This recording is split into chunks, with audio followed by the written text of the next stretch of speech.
Welcome.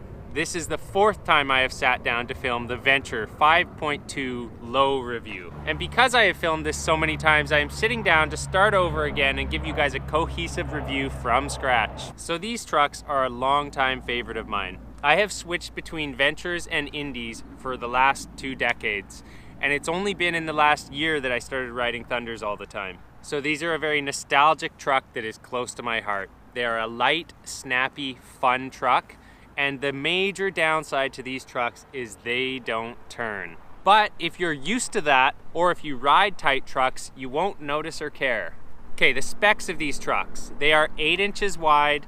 They are around 49 millimeters tall, so they're a short truck. And these are the hollow Kingpin, hollow axle, forged base plate. So these weigh about 320 grams, so quite light. The manual point on these trucks doesn't work that well on a deck if it doesn't have a lot of fingers of flat. You want about 2.5 to 3 fingers of flat to get an ideal manual point. And I didn't have it on this deck. This deck I have about 2.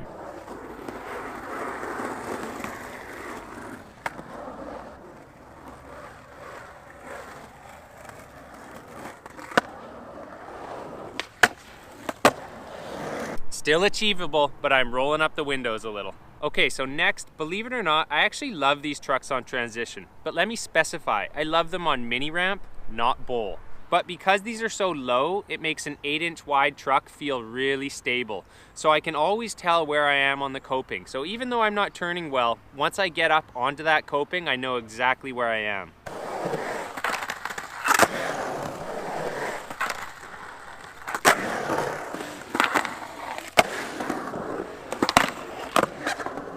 For the same reason that I like these on coping, they also have very nice pinch on flat bars. You're just right up to the rail and you can feel right where you are.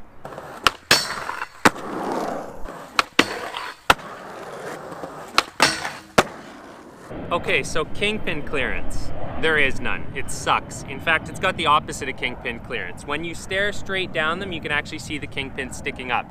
So when they're new, you have a tendency to grind on 50/50s on your Kingpin. So even when they're old, you'll still grind on 50/50s on your Kingpin, especially if you adjust your trucks a bit. All of a sudden you gotta wear it down. In terms of Smith grinds on ledges, it's actually not that big a deal. You just have to wait for it to wear down and then you can actually still do them no problem. Like you can see this one is all crusty and worn out from doing lots of Smith grinds, but right now it's in the wrong position, needs to be ground down again. Okay, so let's finish off the rest of that first day.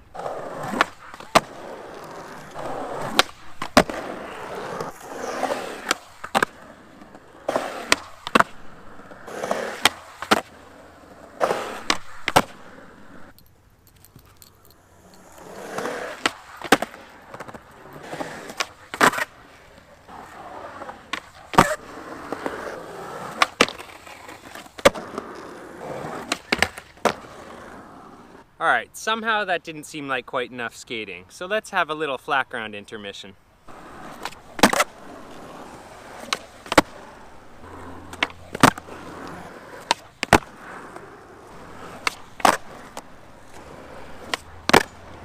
So as you can see, I love these for flat ground and flip tricks and all that sort of stuff. So now let's get into turning. These beautiful stock red vintage nostalgic bushings that I love that remind me of the 90s, well, they really don't turn very nicely. So I did try swapping them out for bones. The problem is, in order to get the bones to be the same height as the Venture bushing, you have to have a washer too, because this and the bottom bones bushing are the same height. So it requires a washer to keep the geometry of your truck the same. Because these are so insanely wheel bitey, I didn't want to tilt the truck backwards by taking the washer out, and I also didn't want to lose the way they feel for flip tricks, because these have the same kind of flip trick feel as Thunders. They make the front of your board feel a tiny bit heavy, which is nice because you've already got a really light and nimble truck. So when it makes it feel a bit heftier, you get that like nice heft that makes it good for tricks like hard flips and frontside flips and just like lofting a nice kick flip. So back to the bushings. The problem is with bones, when you add that washer on the bottom, these Kingpins are so short that you can't have a washer on the top. So sadly, I actually cracked my bones bushing. Maybe you can see it there.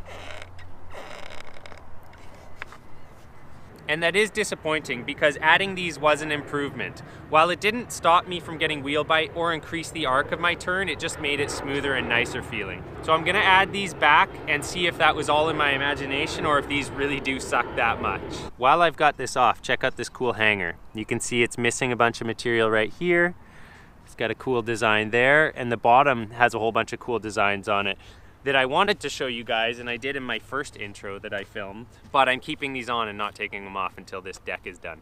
Okay, now we are back to the vintage bushings again, looking right as it should. Let's see how the turning is in comparison.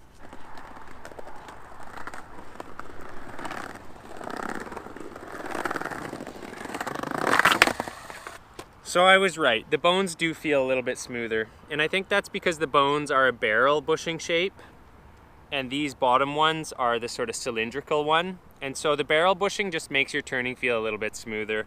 The cylindrical one kind of stops your truck before you get wheel bite. But don't worry, you guys, you can still get wheel bite really savagely on these trucks in spite of that fact. It just makes you turn less, but still get wheel bite. So it's 7:30 in the morning, and I've been warming up while I've been filming this because I want one last session on these to do these justice. I mean, I love these trucks, and I want to get just one more little ledge session, try and have some fun on these. Because filming 4 sessions already isn't enough time to devote on these. So part of the reason I didn't get this done last night is because I forgot my mic for my camera, and I only got one trick of note. So we'll see if I can get it again.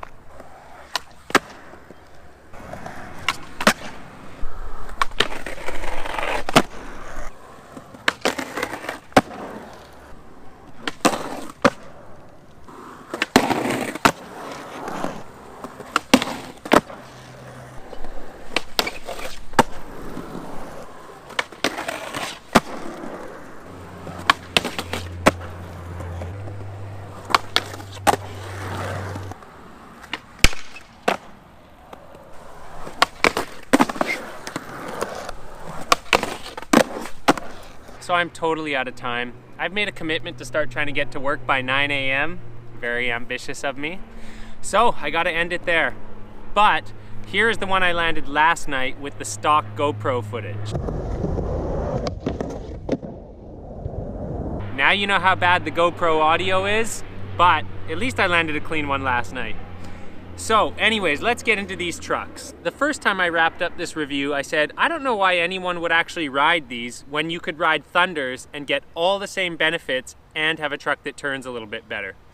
So I still kind of feel that way. Like the Thunder highs and the Thunder lows both have almost the same feel in terms of pinch, pop, and just general snappy feel. However, they also turn considerably better. But if you're a 90s skater like me, and you watched all those guys like Carroll, Costin, Mariano, Anglin, Dill, and just about every single other guy riding a pair of these Ventures with these red bushings, then you know why it feels a little nostalgic to ride them. And I often find myself wondering when I'm riding an 8-inch deck with 8-inch trucks, and they're super light, and I'm doing all my tricks really easily, I often wonder, so why do I continue to struggle with an 8.25 board when it's actually this easy to ride on? I don't actually have the answer for that. You might actually see my boards going down in size in the future. So obviously I can't transmit the exact feeling of what it's like to ride these trucks, but let's just say light, poppy, snappy, and they don't turn. But after 2 weeks, I've totally gotten used to the not turning thing, and it's my normal again. So I'm hoping this review was at least entertaining for you. I'm sure it hasn't actually solved any problems because I know you probably already have Thunders, you already have Indies, and now you're gonna have to go out and buy a pair of Venture Lows and immediately jump on them and see how much you hate turning on them and then be mad at me that you went and bought them. And I'll just say, I told you so, they don't turn, but in 2 weeks you won't notice.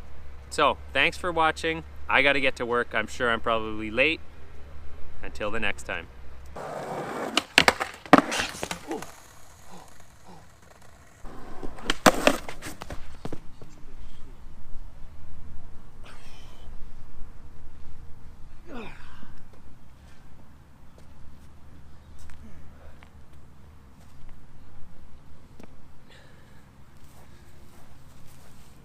Sometimes it's gotta happen.